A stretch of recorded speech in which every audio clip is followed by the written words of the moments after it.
Hello and welcome to Bond Cable. I'm Mass, another Conquest Banner Report. I am recording live from Just's basement, so if anything sounds a little strange, it's because I'm in a basement and not where I usually record. I have wonderful news. Went to Gamescom Canada, Edmonton. It's in Edmonton. That's in Alberta, in Canada. It's basically like a miniature version of Texas, if you care or understand that reference. But I went there. We played 4 games in one day, what is quite a lot. There's a lot of fun to be had. I brought Nords. I'm going to get into the list I played, my various opponents, some of the wild stuff that happened. One thing about Gamescom Canada is that we were limited to 2-hour rounds, so we played 4 games in one day with 2-hour rounds and about like a 15-minute break in between. I think half an hour if we were lucky. We had a 1-hour lunch, so it was like pretty tight, pretty fast-paced. A lot of people who came to play to win it all built very like fast lists, trying to like score early and often, such is the way in an event that was going to be this fast-paced. So without further ado, I'm going to get into the list I played. So I'm playing Swiggity Swooty. I'm coming for that Jeffooty. This is literally a list I made just to make fun of my good friend and buddy Jeff, who is from Saskatoon. He's one of the TOs who he ran Saskatoon 1 and 2. I think their battle reports are on. I'm working out here, so I live in his basement. And I keep bothering him every day. So, Warlord Blooded. He's got the Rimeheart, so he's got Tenacious 1. Yay! And he's got Supremacy Call the Hunt, so you can bring on an additional Half-Blood when you pick for reinforcement. This is really good because the majority of my list is Half-Bloods. Actually, I think I've been cheating myself now that I just realized this. When selecting a regiment to arrive from reinforcement, automatically choose one additional friendly Half-Blood. Stalkers are Half-Bloods. Maybe I should read my rules. I'm doing this live, so here's one of the issues. I rolled 4 downs for all my Stalkers in all my games, while I could have autoed in, I'll scroll down a little, my Shaman and Raiders, what was my first auto in, autoed in a Stalker, and then rolled 1 4 down. So I could have had a guarantee of 3 cards instead of like failing 1. It didn't change much just rolling the 4 downs and not like, you know, that part clicking in my head, because I do that part when I bring in my tier 3 with my Jotnar, and if I have any Goltr left that didn't show up on tier 2, I bring in a Jotnar and then I bring in a Goltr, so I'm just screwing myself over. Selecting regiment from your Shaman, choose 1 additional friendly Half-Blood. Yep. Plenty of reinforcement rolls. Man, we're doing great. Alright, so Blooded, he's got forward force, he's in a unit of Trolls. Trolls are really great right now. Dread from the Blooded makes it so there's no Inspire. The Blooded's combat ability of Clash 4 or 5 attacks at Cleave 2 really allows you to kind of like punch forward and punch up. With the Trolls, has that little bit of bite, so you can kind of just like get into a grind. Blood is doing a lot of the heavy lifting. Trolls being Clash 2 with their 5 attacks, you know, sometimes you roll well and you get like 10 hits. Sometimes you roll bad and you get like 4, but really you're just there to kind of like grind it out. And the Trolls are fantastic tar pit. There's been talks of like running more Trolls, but the thing about Trolls is they don't like push the line of engagement, they don't push your opponent back, they don't apply pressure. They're just there to like stall out and tar pit and allow you to set up a bunch of other stuff. They have really great durability with their regen and their 6 wounds. Not so great on the defensive front of like D2, E1, but Resolve 3 with Oblivious keeps them in. And if you have a Blooded, you can like activate the Blooded first, rally, entourage into the Trolls, regen 6, hopefully bring a stand back, inspire Clash, do a bunch of damage, keep pushing. It's good. Stalkers, we have good old Stalkers. Opportunists, Barrage 4, range 16. They're really swell. A lot of the times you want to kind of like, you can march and shoot. If you can get them in the flank, it's better to march and shoot just because of the rerolls on their volley too. And then after that you can like take aim, going to 3s with rerolls, getting around shields. Stalkers are really fantastic for that. They're also pretty cheap at 130. I'll get into how I kind of play this list after I'm done running through it, but you keep your Stalkers in the middle, shooting shots either as your opponent comes towards you, or if they kind of spread out to deal with your flanks and your sides, it gives you more opportunities for opportunities because they're exposing your flanks to the Stalkers. And if your opponent tries and bum rush the Stalkers, you have Trolls and Goltr hanging out on the flanks who collapse into the middle and kill them anyway. You play this Horns of the Bull. I might draw it out in the first map just to show you, or show you turn 2 in one of them and talk about it more then. But I'm basically going to be playing Horns of the Bull for this every single time. I think maybe I don't do it once, but that's fine. Then we got double Goltr. So this is going to be recorded after the Calgary tournament. I don't know if the Calgary tournament's going to go up before or after this one, simply because it's recorded and half edited, and I just have to sit down and like finish it off. However, I played Goltr wrong in that one.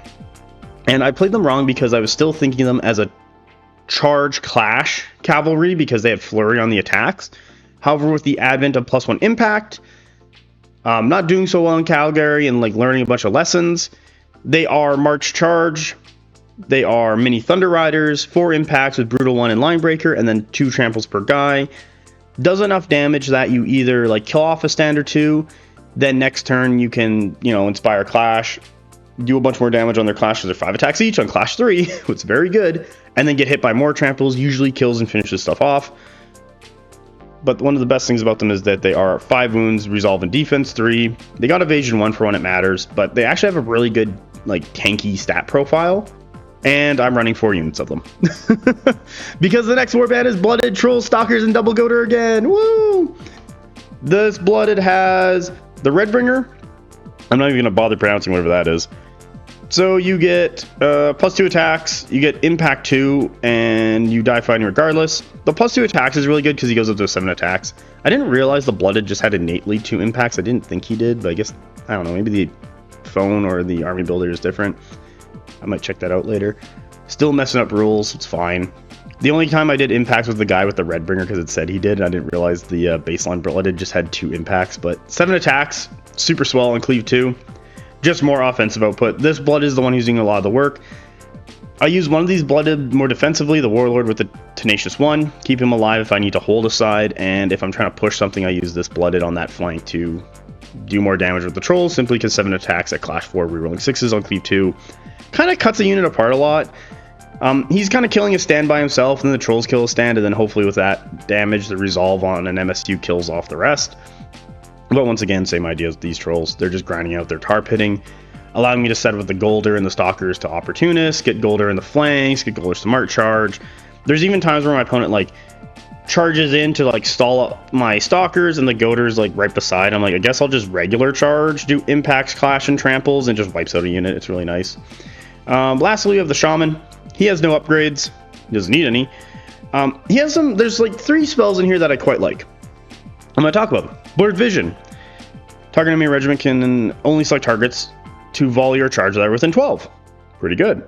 The charge part, not that great, because usually people aren't charging more than 12. Like, even on a march charge, it usually ends in 12 for a lot of things. Because it's like you first march, and then you charge. Your speed 6 with a d6. Your furthest you're going is 12 anyway.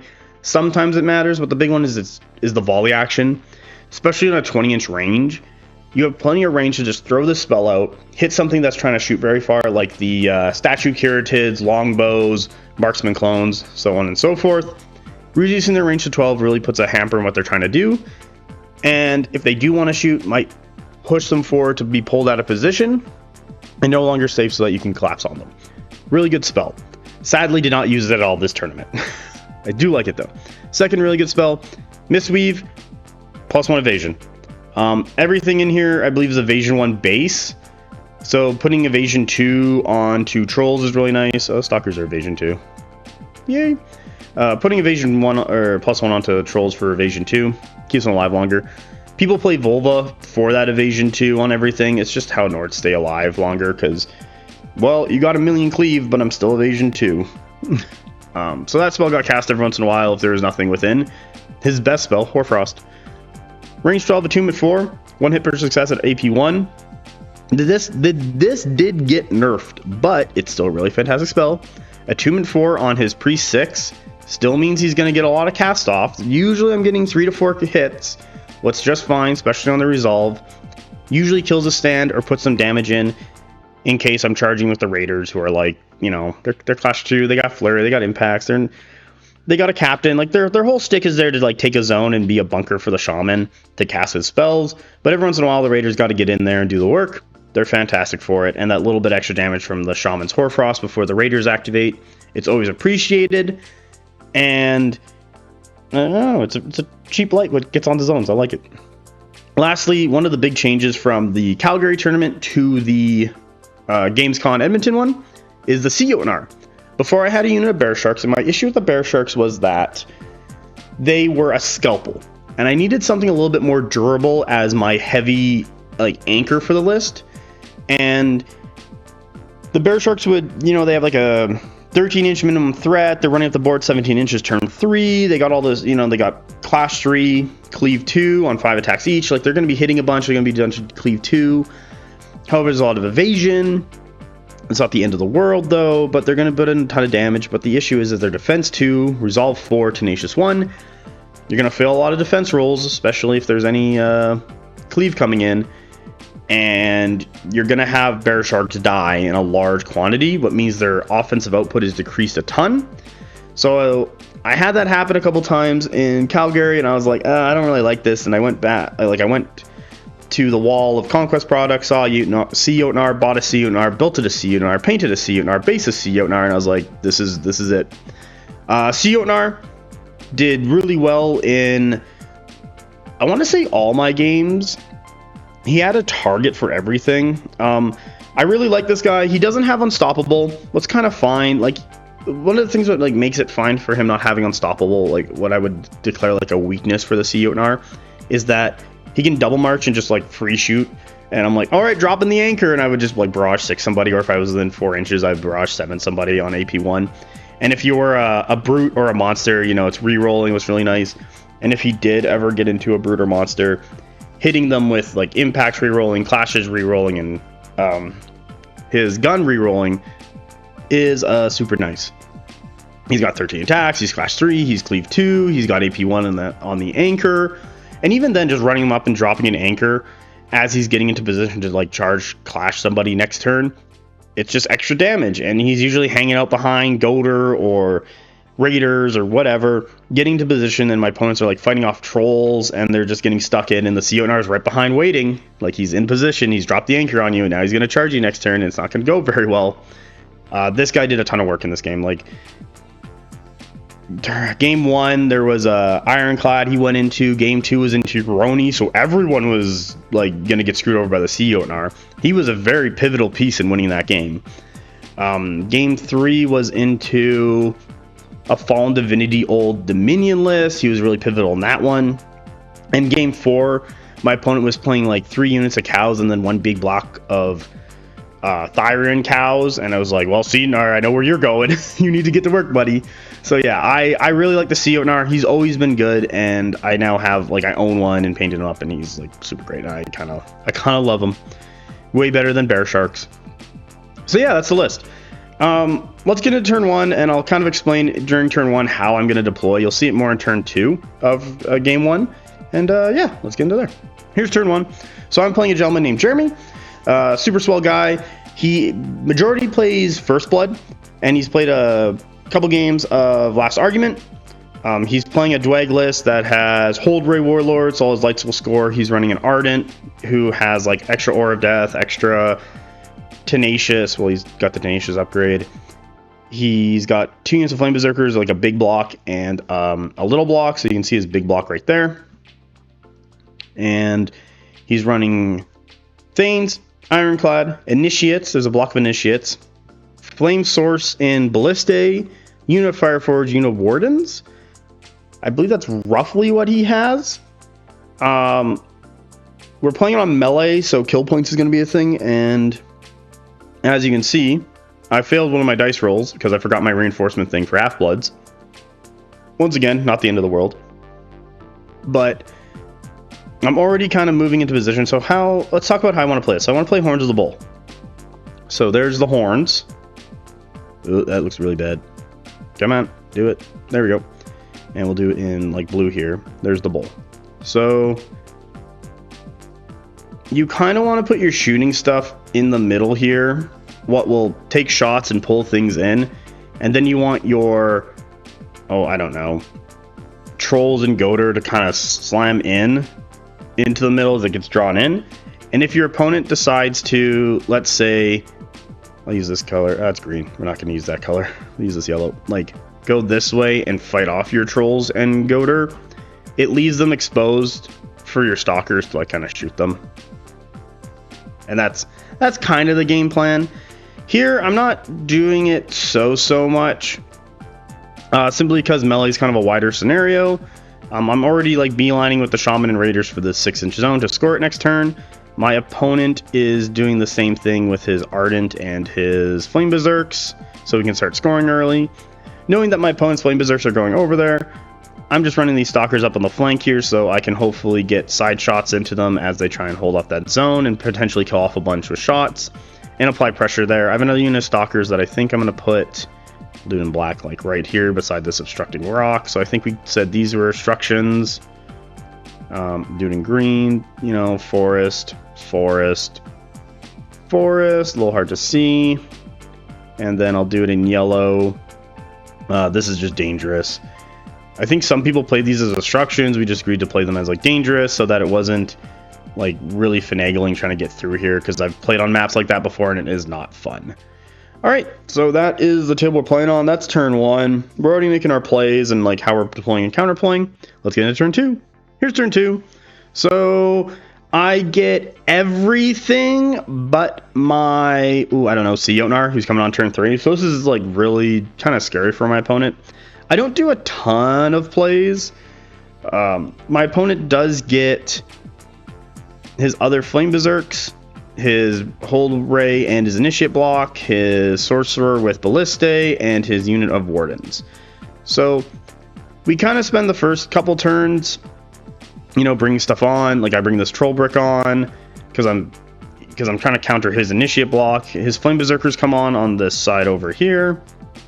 I then counter with my Goltr, because like if you get stuck in with the trolls, the Goltr will probably kill Flame Berserks if they get the hit, like the charge trample first. And the Flame Berserkers are going to be going into the trolls.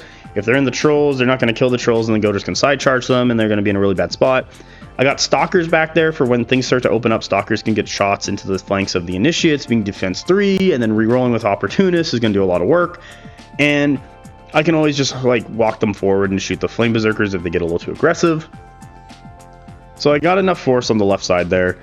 Right side, really just kind of walking up here. This is 12 inches right there. I just get the Shaman in, one of my last activations.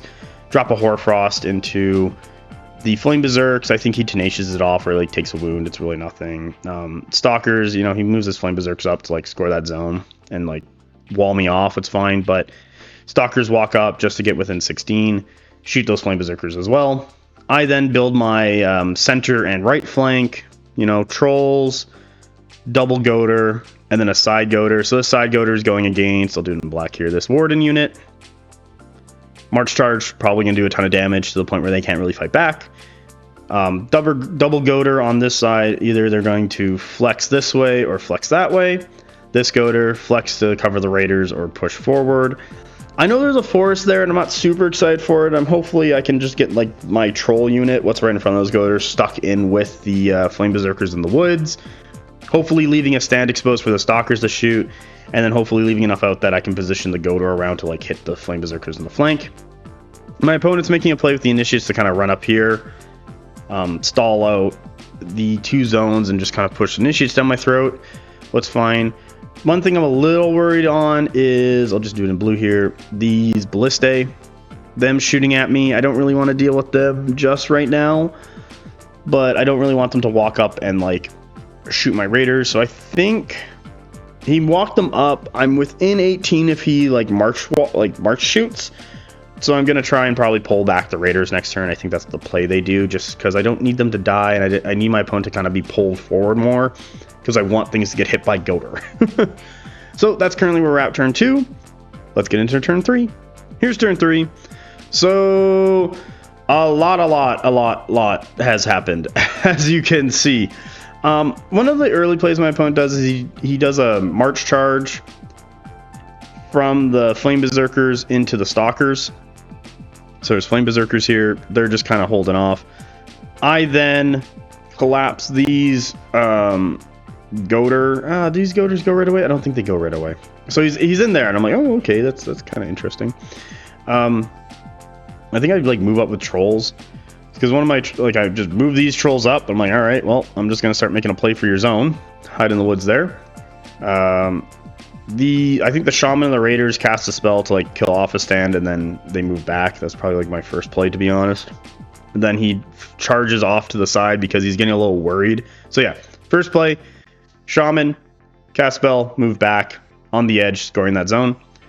Flame Berserks, I think they lost a stand. They charge into the Stalkers to kind of hold me back. He didn't have enough over there to make that play and make it work. As you can see from where the Goltr are, they just collapse in on him. So I'm like, oh, okay, cool. I think I do double blooded at this point. Then I do my other unit of trolls, kind of marching up into the flank, trying to look at the initiates to kind of bring the initiates out if they charge my trolls first. He just marches his initiates up to get into position, and my trolls are there to kind of counter. He runs his Flame Berserks into the zone to kind of outscore me. Let's red, so let's go to blue. So he's trying to outcard me there, and then I just march charge my Goltr into the Flame Berserkers, kill off a stand, put a bunch of wounds on the other. What's fine. Stalkers, I don't know what these Stalkers actually do. I'll just circle them in orange. I'm pretty sure they do something. They might have shot those Flame Berserks, like just take aim and shot them. I'll do it in orange right there, because the trolls moved out of the way so that the Stalkers could see them, and then the Goltr go in. I'm pretty sure that's kind of what happened there. But that left side, probably going to kill off the Flame Berserkers. Initiates are going to be a bit of a fight, but then I have the Goltr beside. I can start getting the Stalkers into a position to start shooting initiates, doing really well over there. The Raiders and the Shaman are kind of in a good spot. My opponent brings up his Ballistae, shoots at the Shaman, does a couple wounds. I think he tries to cast a fireball. I'll do it in like this purple into these trolls. I believe he whiffs the dice because the Shaman is within interference range of the trolls, what means he's rolling 2s, so he doesn't get the spell off. I then I think I charge with the Goltr. One of these Goltrs go, so basically this one probably went, I think, first, to be honest.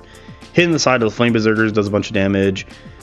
The Wardens at some point like run up the table. He's trying to get into the flank of the Goltr, but I see that coming. I get this unit was hiding over here of Goltr. That's them. They just kind of march charge throw my stuff into my opponent, and with that and the tramples, kills off that regiment. What's good. Then I get the closer Goltr. I'll do it in orange over here.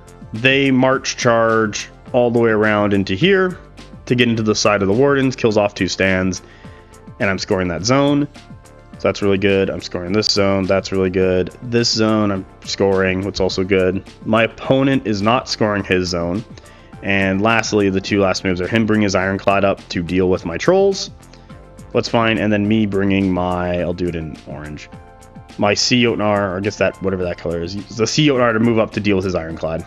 So that's kind of what's going on there. A lot of plays happening. My opponent's only lost 2 cards out of his deck. He's going to bring on Fireforge and Thanes next turn. But a lot of his stuff, like 2 of his units are in a bad spot.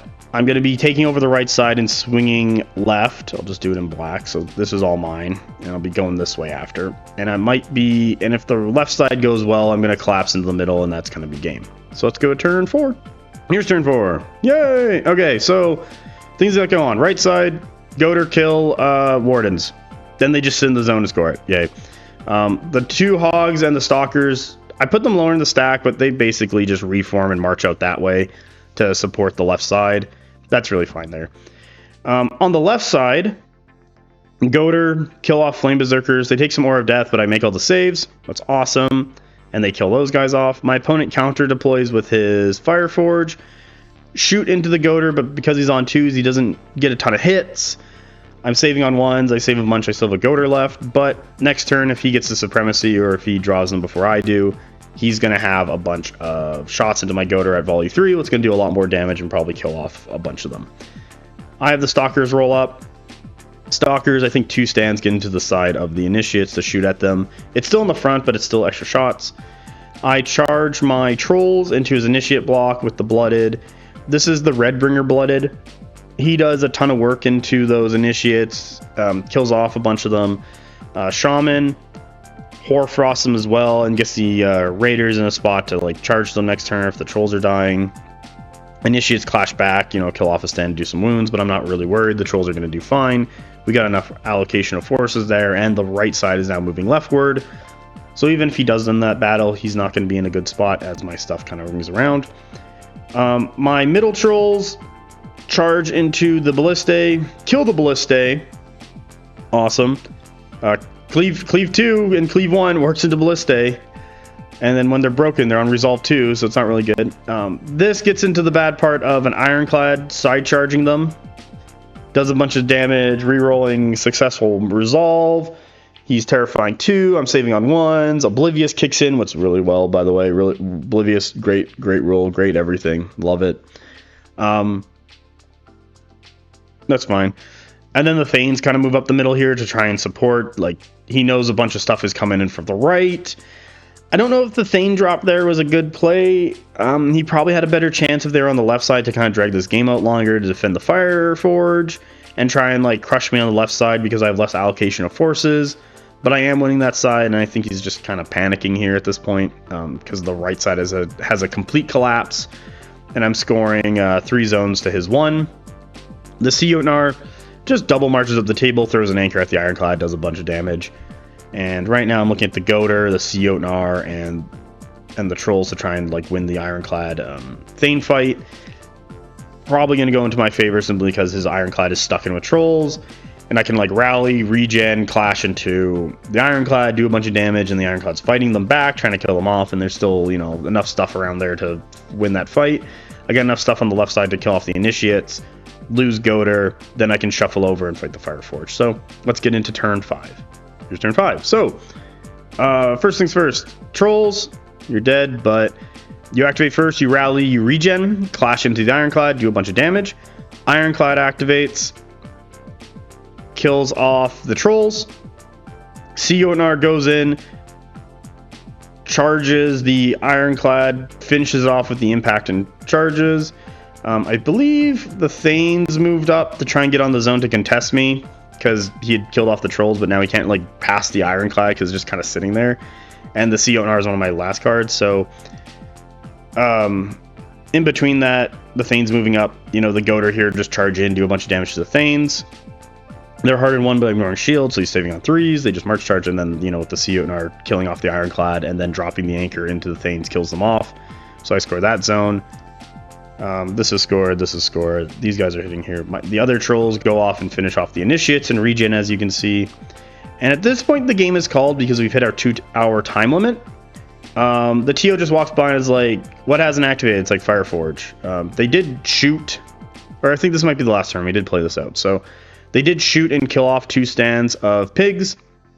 So I just rally and like shuffle over the pig. Or, I don't know, maybe I just rally. I don't even know what happened to this pig, to be honest. Or maybe last turn I didn't talk about it because I was like, it's gonna die. I forget, it's fine.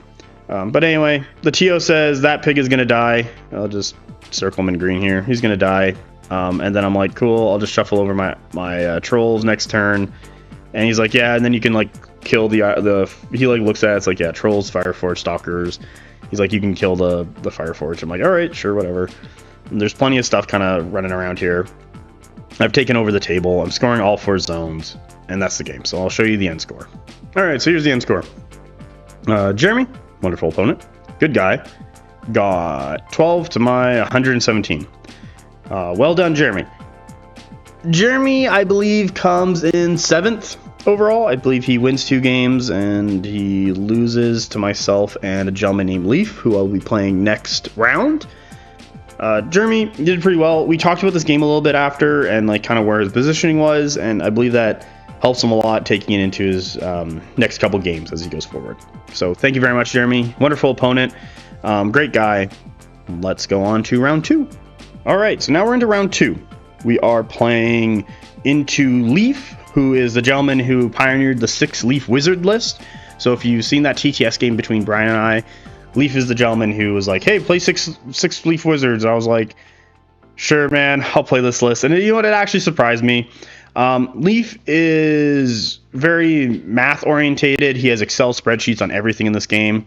It's really interesting to see. He had stuff like on his phone he could just pull up at any moment. He's very knowledgeable about the game, and he's like very good at this game. What was kind of an issue simply because it's like, oh boy, here we go. He came over to me after my game ended on round 1, and he was like, I got 118 points, and I'm like, I got 117 points, and we're like, oh, we're playing next round. And then the pairs were announced, and I was like, yeah, we're playing.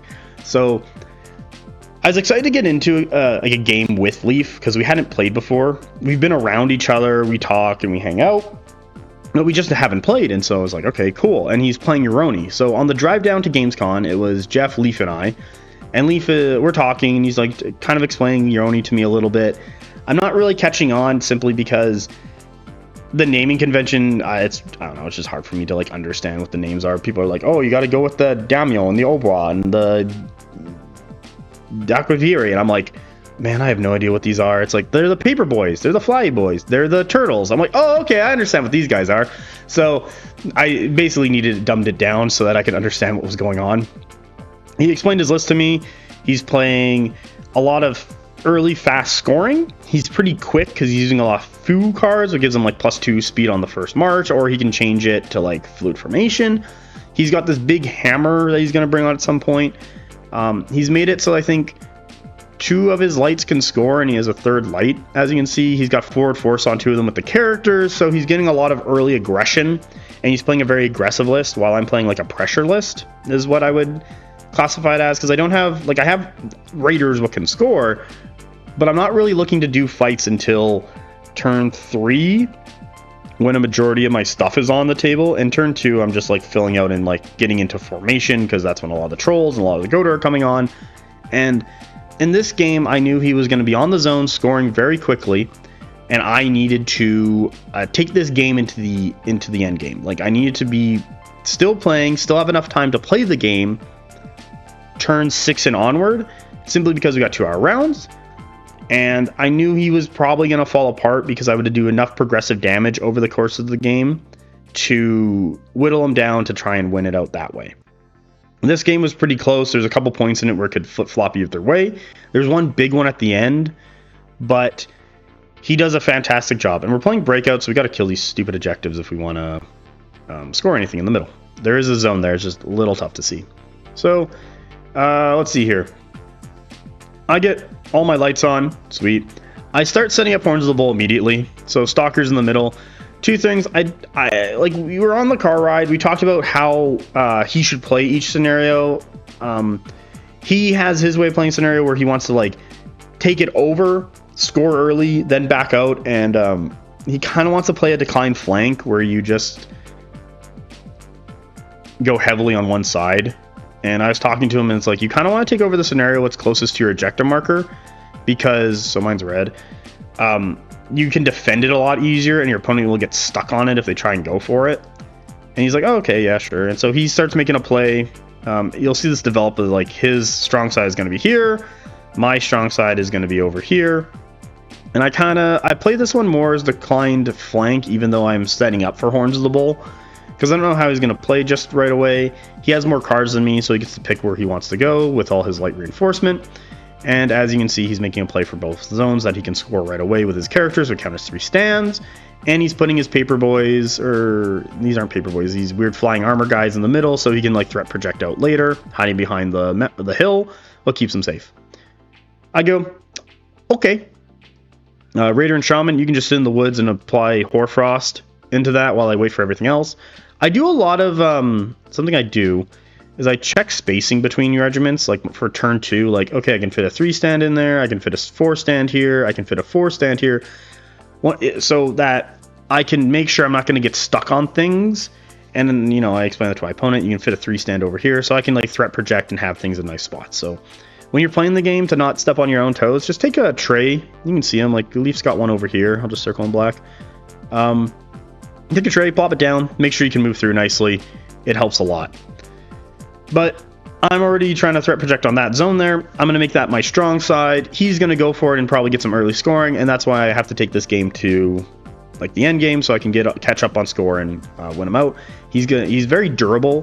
One thing I noticed with Yornoi, what I quite was like one of their strengths is that how resilient they are to just chip damage. Like there's a block of them going to be coming on with the armor guys who are like Tenacious 2 and Dom 2. They're not going to take chip damage very well.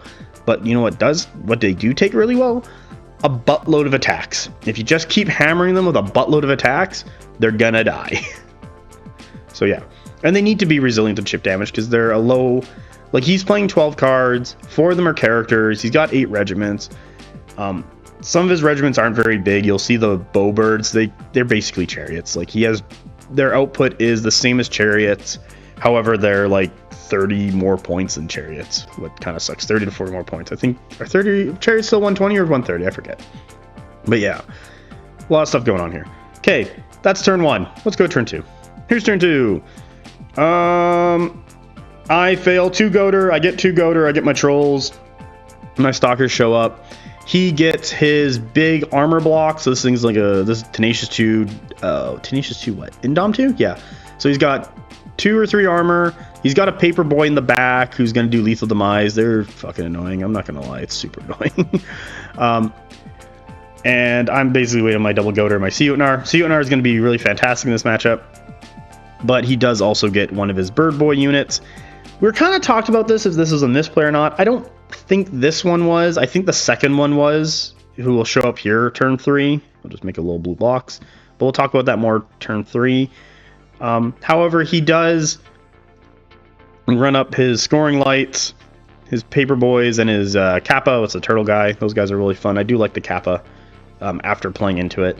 And his other paper boys with his like, what was her? She was like Deadly Blade 7 or 8 attacks. It's freaking ridiculous what's coming off that lady. Don't trust a fox lady. That's what I've learned today. So they're gonna score that. Really good. Get a bunch of bonuses. Well done, Leaf. I knew this early aggression was gonna happen. That's why my Shaman Raiders really just moved up and cast like Hoarfrost, do a bit of damage, nothing too crazy. Trolls, or like they know they're gonna be fighting this, so I put the trolls over there. I put the Goltr over here so they can flex that way, or they can flex that way. He's got his bird boys run up the table. I take both my stalkers, I'll do it in orange, and I just put 2 shots into the ejector marker just to kind of get that damage in, stay up on point, open up the middle for when I can score it and make it easier for myself. If Leaf ever tries to go for the other objective, he will have to first, he can't see it because I'll do it in yellow here. He's behind the hill. And he needs to get on top of the hill to see the objective because the hill and the objective are the same size. So he's currently blocking line of sight. So that's only going to be like impact attacks, and he's got to clash it, and it's like, oh boy. And I got my stalkers there, you know, ready to collapse it on him. I got Goltr her coming up, so it's going to be fine that way. This Goltr, I'll do you in red on the right here. You're the sacrifice. You need to do one thing, and that's to apply pressure on my opponent's strong side so he doesn't pull stuff away and wants to set up to kind of clap and counter clap. Then I have my other trolls that are going to kind of come up this way and form a wall. This is me playing Horns of the Bull right now. And I kind of want to just keep him over there because I know I can win if I have 2 objectives to his 1. He currently has 2, but I will eventually have 2, and the scoring will switch in, I believe this is Breakout. I forget exactly.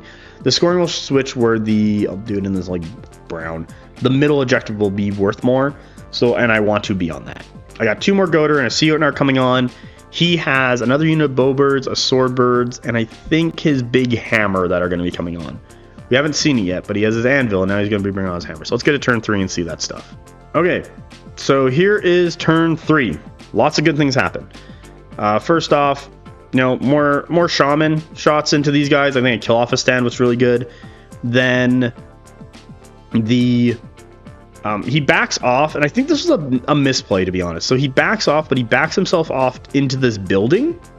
I have more cards than him, so I can kind of stall out on a couple things. The back off and then putting himself so that if he tries to move backwards more into the building, I think was like a misplay because he has nowhere to run away and escape to. He should have deployed himself more like so that he can escape later in a better direction if he wants to. And then he has the bowbirds around, as you can see here. I'll just do them in yellow.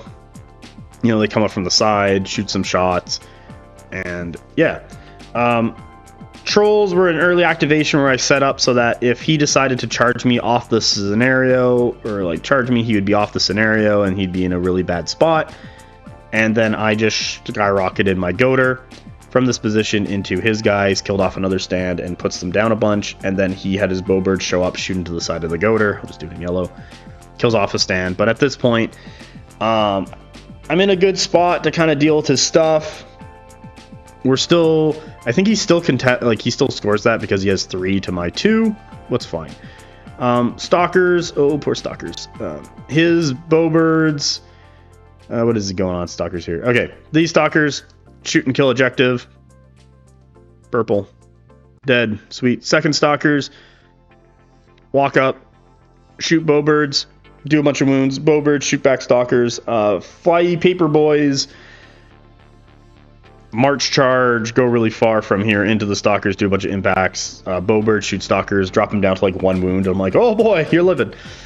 See Jotnar in response, you know, he's just running up the table here, and then he drops an anchor into those guys. I think I kill off a stand, so there's 2 left, and that's not really great for him. The second or the third Goltr show up. Where is my red? There it is. Just right behind the Stalkers. They're going to die anyway. That's fine with me. I have 1 Goltr who's still kind of hanging around and will be available for later. I then set up the right side to just have the trolls kind of be like, hey, if you send your lights in, the Goltr can, I'll do it in black, swing around the building with a march charge and hit you, and it's not going to be very good for you. He decides to pull them back, what I think was the correct move, because he doesn't need to be that aggressive just yet. He does bring his anvil unit up. I look at it and I go, well, you've already pulled those guys back. I'm not going to be hit by anything. I'm just going to like march charge in. I kill off one of the paper boys. I take some lethal demises and kill one.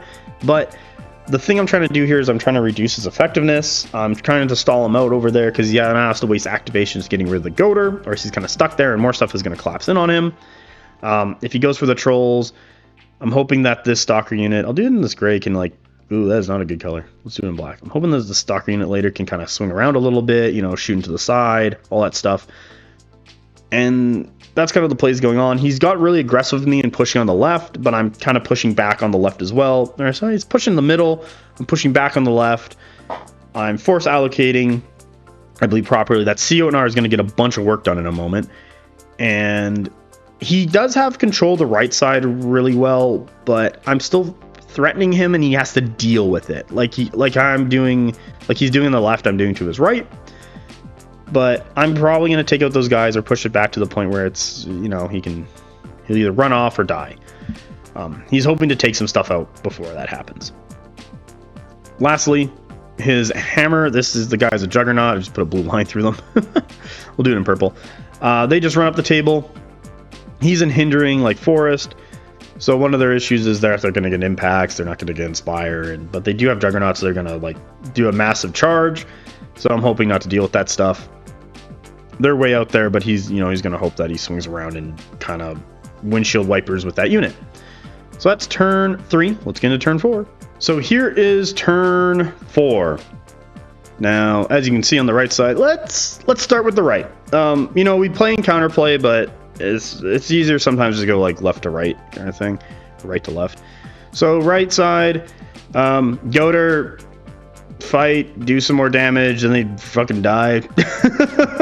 While those are happening, the trolls get like a 3 or 4 in, hit the lights, kill off the lights, and then my opponent charges in through with the Juggernaut through the woods, and I believe he has Foo, so he could fluid formation on them or something, and he like Juggernaut gets in, kills off all the trolls just in like 1 blow. But you know, he's down 2 cards. These guys are kind of stuck over there. I bring on my Goltr to reinforce that side. Stalkers moved up, shots, I believe, into his lights because it was just the positioning they were in. Jotnar just kills off the paper boys. He just charges and kills them off. The birds finish off my last stalker. The Goltr in the middle here just kind of move up to reinforce and collapse on that side.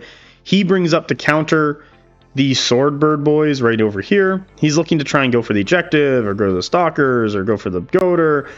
But he knows kind of anywhere he goes with the sword boys, they're kind of dead. There's enough stuff around that I can kind of finish it off. And he's not within like charge clash range. He's like march charging. And I'm like, yeah, whatever, fine. His lights over here at the character kill off the Goltr.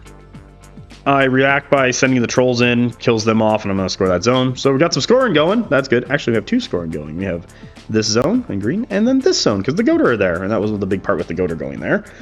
So now we're scoring again. That's good. My opponent's scoring the right side. Good on him. He, realizing now that the left side is kind of collapsing, he decides to do something cheeky, and that's move the bowbirds on this side back. I then...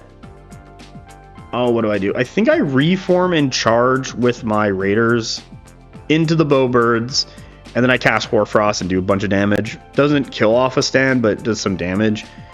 But now they're kind of locked in, and they can't escape from those raiders, because what? They're going to reform. If they withdraw, you're going to draw away to the table edge, and then what? They're going to side march? Like, they're literally right beside the table edge. They can't go anywhere else. And then I'm just going to charge into them again and just do some damage. So... those bowbirds are dead. That secures the left side at that point. That means I will now have to free up the trolls, because the issue with the trolls over, I'll do it in black over here, is that they can't just like nicely reform or do anything. I have to reform them in a weird way to then try and get them out and around that building.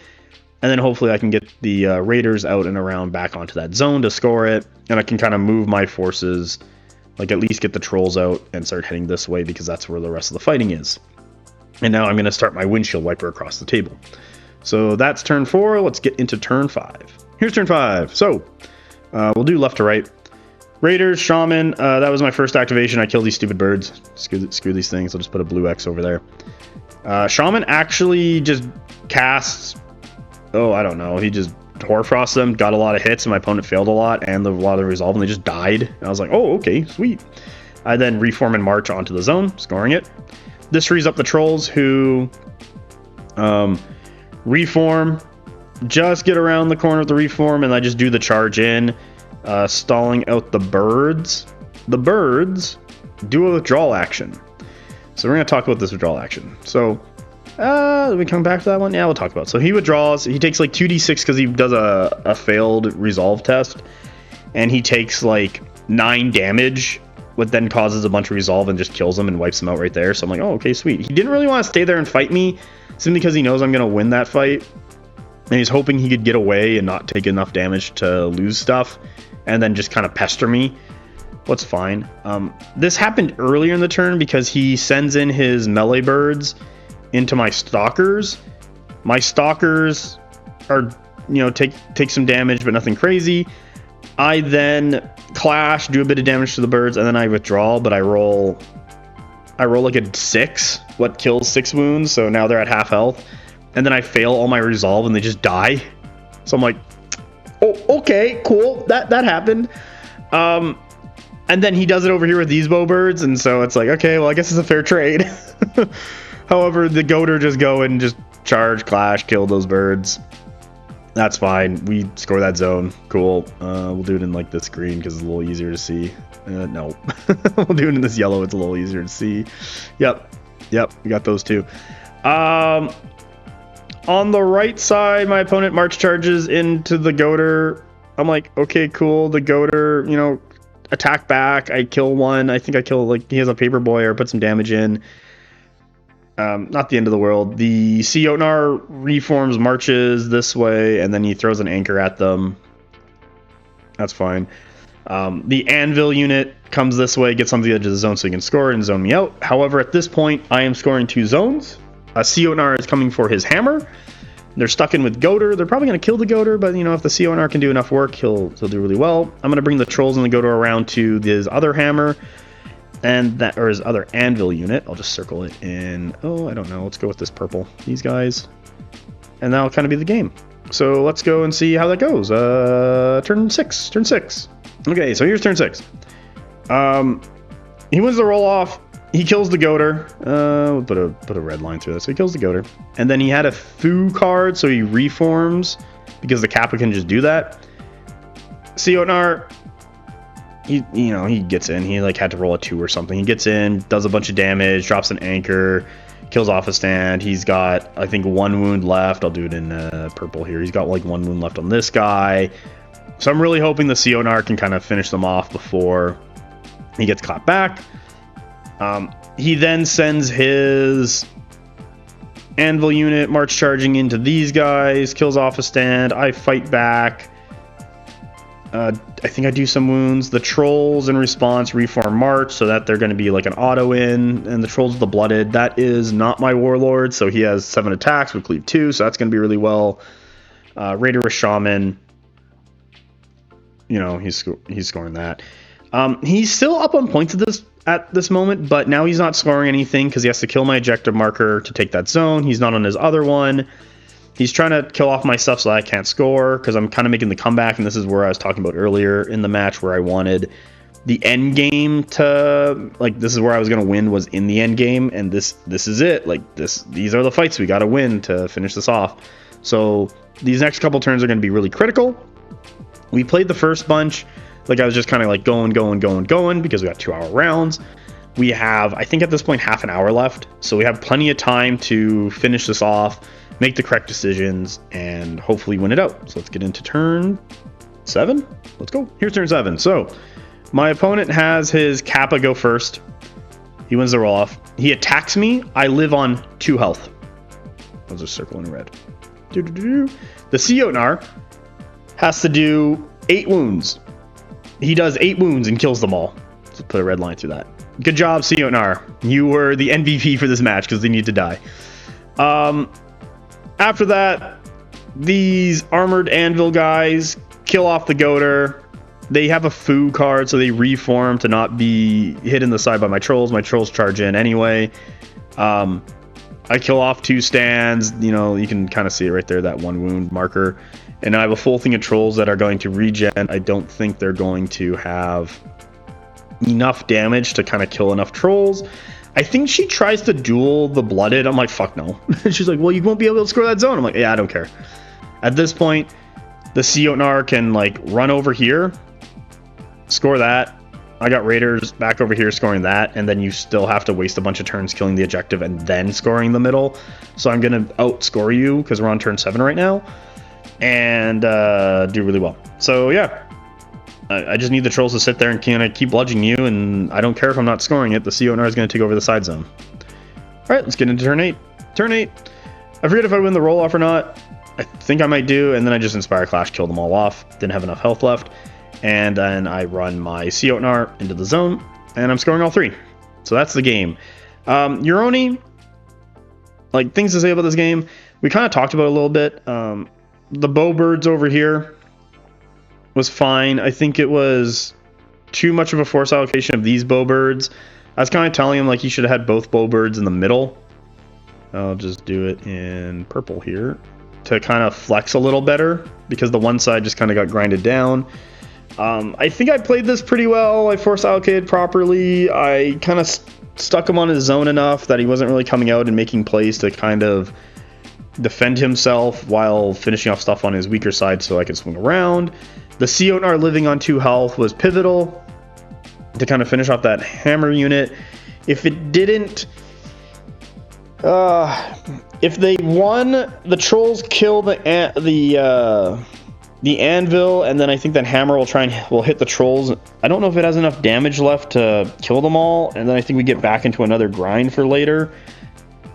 But once again, I'm still scoring that left zone, and we might be able to take it to the point where he just wins if he kills all the trolls, kills the objective, sits on the zone, or I might just win by sitting on the left side scoring that. However, this is a secured victory from that point.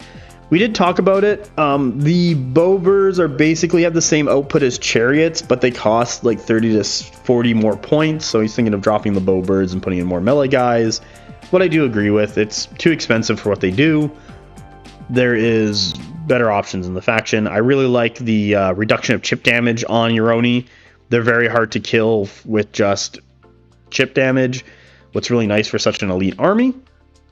However, if you do put just enough attacks in them, they will just die. Like defense 3, R3 baseline really says you the dice can be like 50-50 off, and you could lose stuff and be like, well, that was really fun. So yeah, let's get into the end score. Okay, so here's the end score. Leaf got 21 to my 36. As you can see, he had a lot of early scoring, like 7-7-3-2, and he killed my Warlord, while I had a lot of end scoring. Why the fuck did I... What the hell is this? Okay, I'm back. So I re-looked at the score. I messed up and put stuff under objective markers. The actual score would be... I'll just get rid of that. We'll just do this like green. So I put stuff under objective markers. So the actual score would be 49 to 21. Doesn't really matter. Still won the game.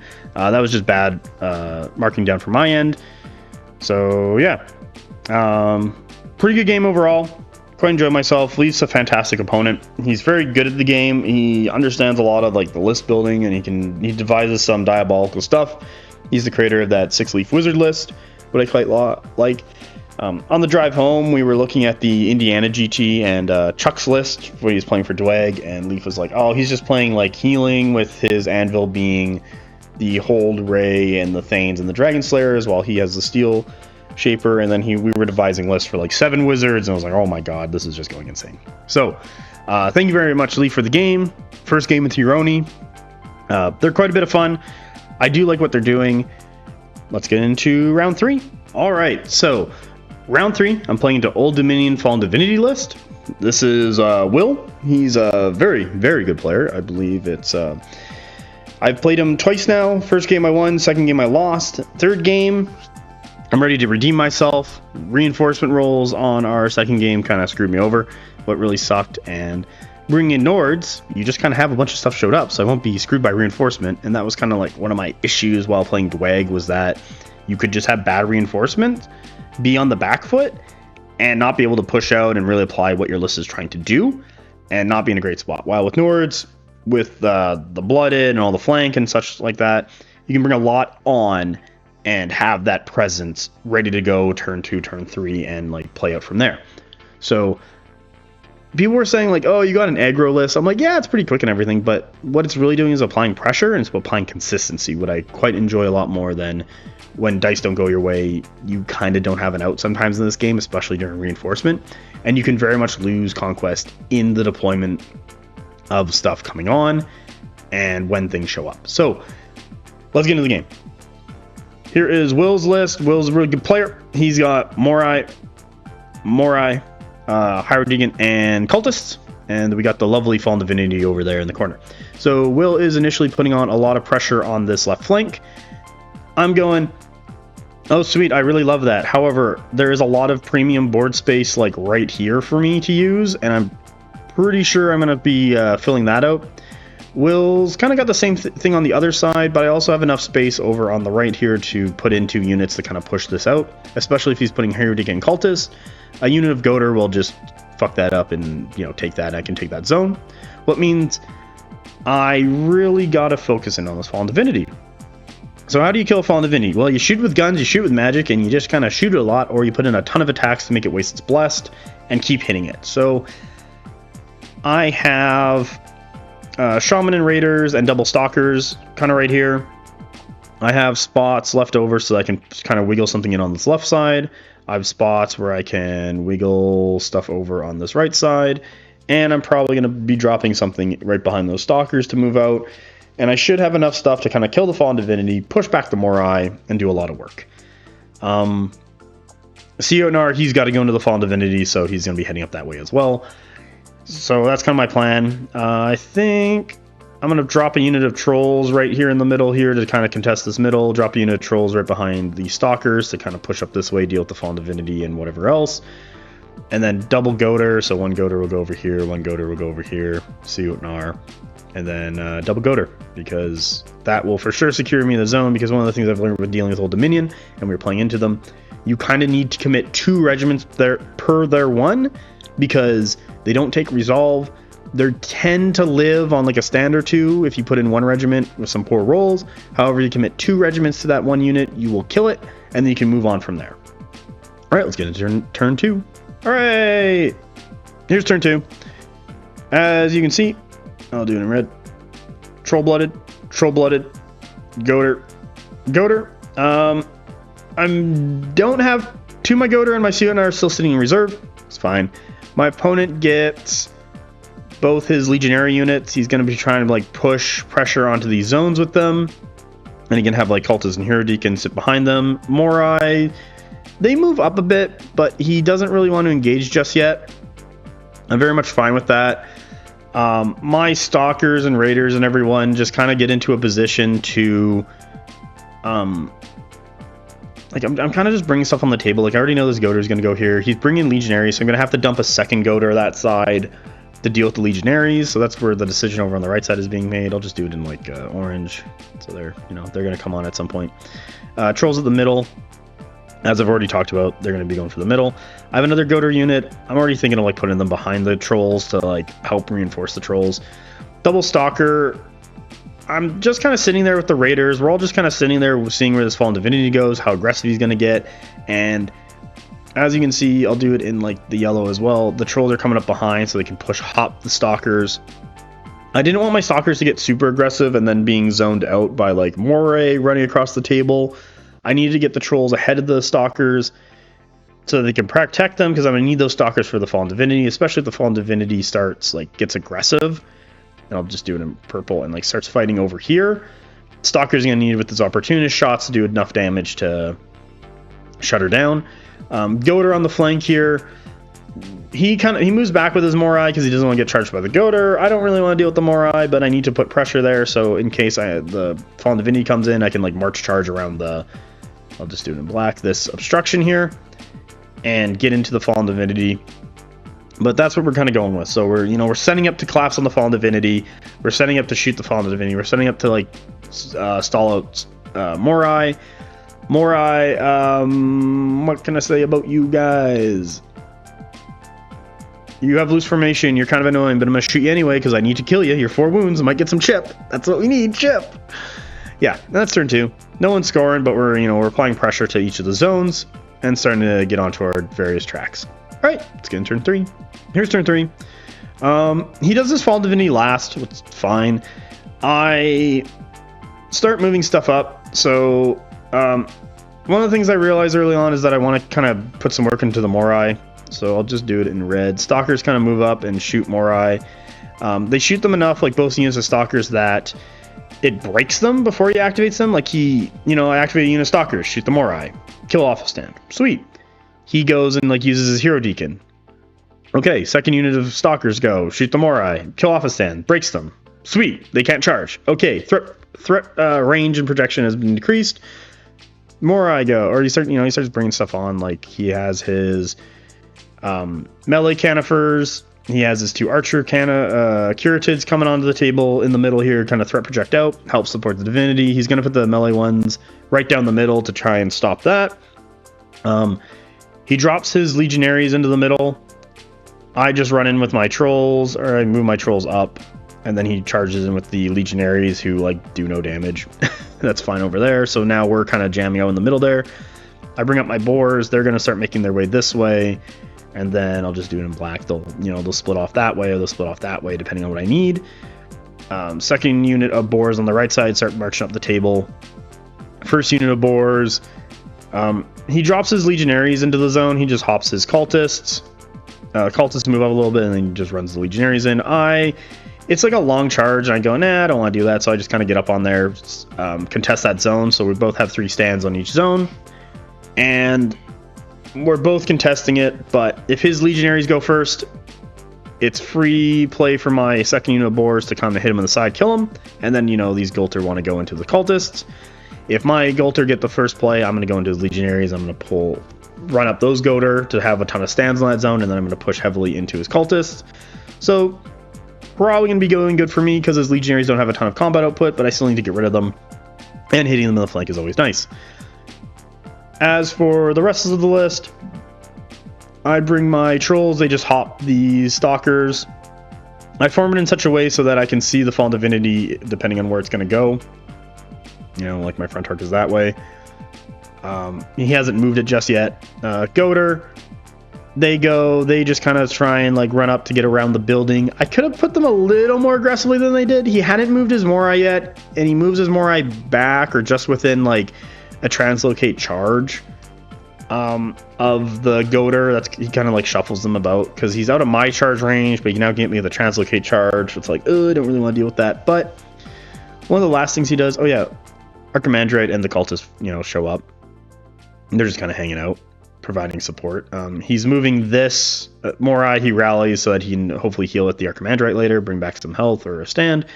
And then he just kind of like shoves the Fallen Divinity at me. He just march charges in with the Raiders. He does one impact. I tenacious it off. And I'm like, okay. See Jotnar deploy on the other side of the Raiders, because if the Raiders die, the Jotnar will gladly get into that fight with the Fallen Divinity. Shoots an anchor at the Fallen Divinity, does a couple, like 4 wounds. Shaman shoots the Fallen Divinity with Hoarfrost, does a couple more wounds, and I think it's like, oh, I don't know, like it goes to tier 2 next turn, heals a bunch, but it has some wounds on it still, and it has 14 health. Let me just check my phone on a Fallen Divinity, because the only time I really play these things are now. I don't know, it heals. I'm not gonna bother. So I know it heals like the amount it health it gains, from my understanding. So does it heal 2 or does it heal like 4 or 6? I don't know. Anyway, it healed a bunch, but it still had a couple wounds left. But at the end of this setup, I'm gonna just circle it all in yellow. We have trolls, Goltr, Raiders, Shaman, Jotnar, Stalkers. 1, 2, 3, 4, 5, 6, 7. We have 7 cards to kill a Fallen Divinity, what's like a quarter of the guy's list. That Fallen Divinity dying will open up that left side, and I can push out from there. I gotta deal with Morai. Morai are scary, but they kind of... He has nothing to follow up the Morai. And if I kill the Fallen Divinity is gonna kill one thing. And then I can... One of the Morai units is weakened with only 1 stand, so it's not gonna kill anything. The other Morai has a chance of killing something. So I could lose 2 things at most. Then the Fallen Divinity's dead, and hopefully maybe the other Morai's dead. You know, plus or minus.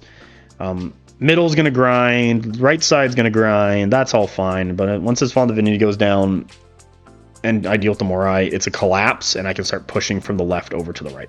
Let's get into turn 4. Okay, so here's turn 4. Let's start with the Fallen Divinity, because this is the thing that matters. So, first card, Shaman Raiders. Shaman Raiders inspire, shoot Hoarfrost, put a bunch of damage in the Fallen Divinity. Fallen Divinity hit tier 2 and heals. Okay, cool, but it has damage on it, so we're good. Next thing. He doesn't activate the Fallen Divinity yet. He instead starts activating like the Hard Deacon to get some points. He then activates the Legionaries to like charge into my Goltr. Kills off, like, I don't know, he may do some damage, I don't really know. I charge him with the trolls in the side. I'm like, and do a bunch of damage. I'm like, okay. That's fine. Then I get into Goltr, so then I throw in my other unit of Goltr into the Fallen Divinity. Does some more damage, you know, some impacts and some tramples. I believe he blessed the troll attack, to be honest, what I think was the smart move. I'm like, okay. But, you know, it's at 14 health, it's now down to like 4. Stalkers go. Shoot the Fallen Divinity, they all shuffle over with Opportunist. I get like 9 hits, he fails 4 and it dies, and I go, oh, okay, I guess it's dead now. And he never activated it to like kill something. He was kind of saving it to the end. I'm not exactly sure why. I would have probably activated it sooner to do some damage back, because you know I'm gonna collapse all this stuff onto him. I was talking to Will after the game about this, and he didn't like realize that the Jotnar and the Stalkers, you know, had guns and they're kind of just hanging around. And I was like, okay, but of course I'm going to shoot the Fallen Divinity. A lot of your defensive tech doesn't work on the shooting. Like I need to do this. So yeah, that's kind of how I killed the Fallen Divinity. After that, Stalkers here kind of move up, shoot at Morai, as you can see, like deal a wound. Archimandrite healed them to full. Didn't really do that great with those Stalkers. I'll just, there we go. These trolls right here that I'll do in yellow, Inspired Clash killed off the Legionaries, and then the Canifers march charged in, didn't do any impacts or anything, but now, you know, that's still stalling out. Okay. My other Goltr in yellow just start moving into a position to hopefully swing around into those Canifers. I kind of had to like finagle a bunch of crap, and it was like, oh, this kind of sucks, but you know, we can get through here. On the right, you know, Goltr hit into the side of Legionaries, kills them. Cool. Cultist shoot Goltr. Higher Deacon shoots Goltr. Goltr's down to 1 wound, or well, not, you know, he's down to some kind of wound. But he's down to 1 stand. I rally and I just charge. I need like a 2 to get in. I get in. I kill off a stand with brutal and tramples. That's fine. That Goltr, he can sit there all day. We are scoring this side. That's awesome. My opponent charges in with his healed Morais into my trolls, kills off a stand of trolls, moves in. I'm like, okay, whatever. Like, it's fine. Trolls are doing. They'll heal. We'll deal with that. We got enough shooting to kind of finish off that Morai. Other Morai charge in, kills off 2 stands of pigs. I'm like, not the end of the world. See Jotnar. We'll do you in yellow so it's easier to see. Just double marches, drops an anchor into one of these guys. Doesn't do a ton of work, but I'm like, whatever. You know, we'll charge one of the Morai with him. We have enough stands on, so we're going to score that zone as well. And yeah, I believe the Canifers, they shoot at the trolls but don't do a ton of work.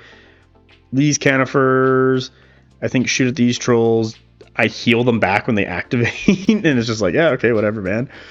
So yeah, it's kind of fun there. We're in a good spot. We got to see how the middle Canifers play out, because the Fallen Divinity's dead, and now I'm just kind of cleaning up the Morai on the left. And once the Morai are dead on the left, I now have to unpack my list and kind of swing it rightward. The pigs over on the right, they can just sit in that zone the entire game at this point. If he's not trying to kill them with like cultist, like if he's trying to kill them with cultists, I'll just run out, kill them, and then back off. If he tries to kill them with Canifers, that means Canifers aren't working on the middle part, but he's trying to win with the sorry, not the Canifers, the Curatids. That means he's not helping with the Canifers, but he needs to help with the Canifers because more pigs are coming. Stalkers are going to be coming up, shooting in the side. And we're kind of trying to wipe out everything else except for his statues and, you know, work on the middle and go from there. So let's go to turn 5. Here's turn 5. So good things happen. Well, let's start on the left side. Morai, kill, goat, or piglets. No! Jotnar charges into the Canifer, or not the Canifers, the Morai. My apologies, all these names. Morai are left on 1 stand after everything's said and done. Jotnar is going to score that zone for me. That's fine. Stalkers kind of wiggle around, shoot these Morai, kill them, and then the trolls basically do a reform and a wheel shuffle and heal up a stand because I think they got stabbed by Morai, and then these Canifers shot at them. What's fine. But now you can see from these trolls, they're making their play towards these cultists. The cultists throw balls at them, don't do a ton. They try and get the Archimandrite tries and shoots a spell. My Shaman's still within range. My Shaman and Raider Captain switch side because I'm hoping the Shaman can, I'll do it in like this purple, can shoot these Morai, but you know, I did Shaman first, then Raiders, and I was like, oh, because I didn't know how things were going to work out. Probably done Raider then Shaman. It's a mistake on my end. But at this point, left side secure. We just need to finish some stuff off, and we'll be in a good spot. Stalkers, these Stalkers shoot into the flank of these Curatids, even with half shots. Opportunists, kill off a stand.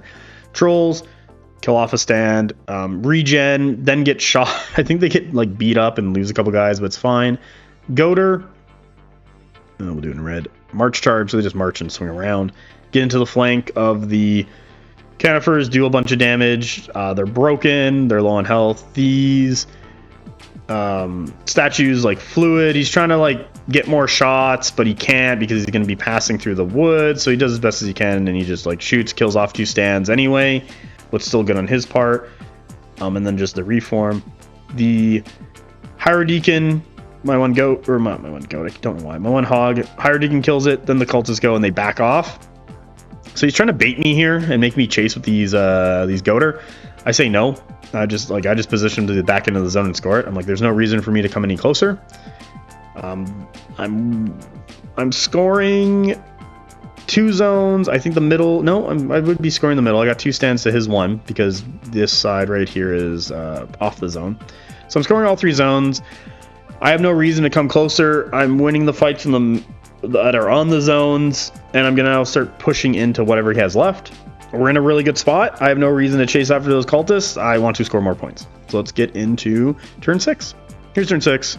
Trolls Inspire Clash, kill off the Curatids. They kill off a stand, then it shatters because he didn't have anything on there. I heal. Canifers, shoot them, kill off another stand. It doesn't break anything, but I'm like, yeah, whatever, it's fine.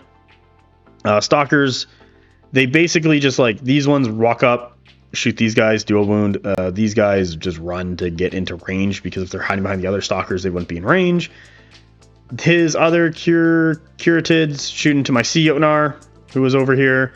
Sea Jotnar, you know, he's down to like 9 health. He just runs off. He's like, I'm getting out of here. He runs over, shoots an anchor at these cultists. Trolls, you know, charge in, do a bunch of damage. Cultists fight back. You know, they're kind of just stuck in at each other fighting. That's fine. Shaman and the Raiders get onto the zone. I'm trying to get the Shaman within spellcasting range of those Curatids, but I am scoring all 3 zones.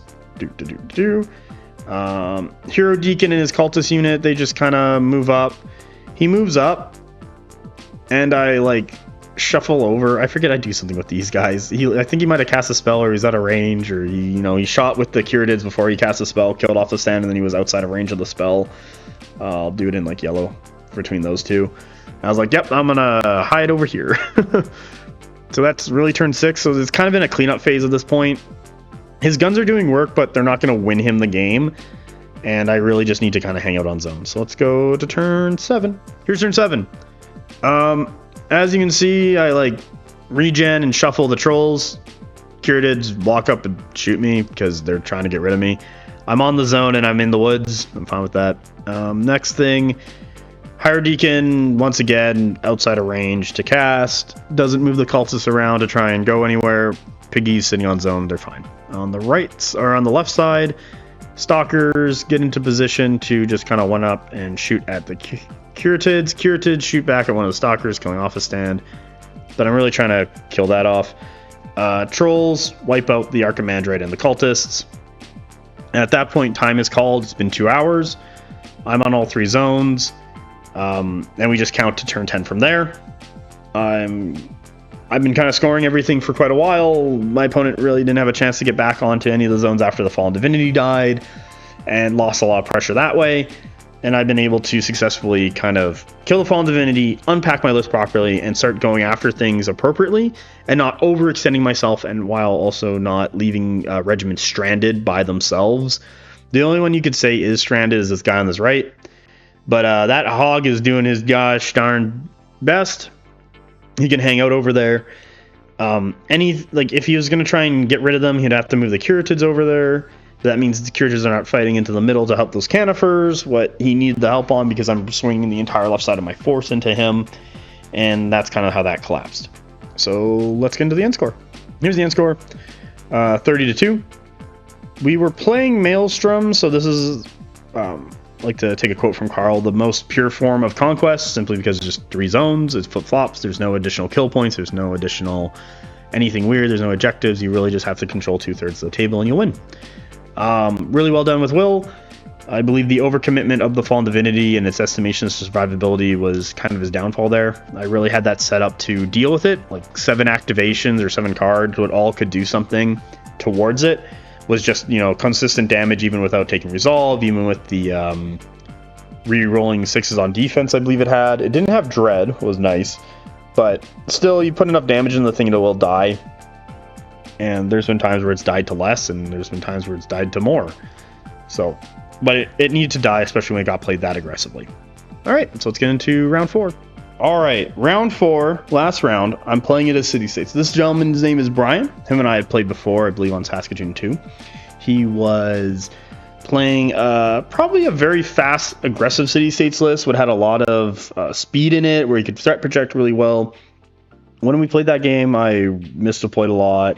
things were just outside of charge range after he would like clash, kill something of mine, fluid, and then I would look at it and like I was outside of line of sight and I was like, I couldn't see it, and then I have to reform charge or march charge. I was like, fuck, this is annoying. So knowing that, I was ready for him. I was ready for some speed nonsense coming out again. He changed up his list a bit from the last time we played. He dropped his companion cab. He dropped his Hephaestian. He's taking more Minotaurs. He's making double Haspis, a big Thyran block. He's still got double Silonoi with the shooty goats. He's still got a unit of Ogma. He's got a unit of Thorkides. Thorkides are nice. They're tenacious too against shooting. And I'm going to try and shoot them with Stalkers, especially in the flank, because I like to have them roll defense 2 instead of defense 3 and having all my stuff reroll. He's also going to try and make me find the shade, but due to opportunists, I reroll ones anyway if it's a failure. So they'll just stall out, what's kind of nice. And yeah, this one I kind of play much more Horns of the Bull than I think the other two games. So like game 1 and game 4 are going to be more Horns of the Bull. So with that, we're playing head-to-head, kill points, and scenario. So big thing in this one is that you want to control this big 9-inch while making a play for your opponents or putting pressure on it, so he has to pull resources away from the 9-inch towards his 6-inch. That's kind of the game plan there. All right, so once again, 2 units. So I got Stalkers and I got Shaman Raiders. He gets Polemark and with his Thorkides and the what the hell is this thing called? Thyran auxiliary stand. Ew, why am I doing that in red? So much recording. So he's going that. He's making a play for the middle. He's going to be able to, he has standard of last orientation or whatever it is, so that light will score. Smart play on him, get to the middle of turn 2, score it. I'm not going to be really threat projecting that thing until turn 3, but I got some Stalkers around who will shoot at him. I'll be fine. Then we have the Silonoi. They're coming up the table here. He's going to kind of make a play shooting. We talked about his left side Silonoi. They probably should have been closer to this side to help support with shots if needed to, or threat project this way if needed to. He doesn't do that. He then decides to put them very far on his 6-inch to kind of play coy here. They're like shooting light, so it's fine, but because they don't score, I'm not really like, I'm not concerned. I'll throw something over there and, you know, kill them. Like they don't like being charged by Goltr very much. Especially if I drop a unit of trolls, he's not going to kill them with just Silonoi.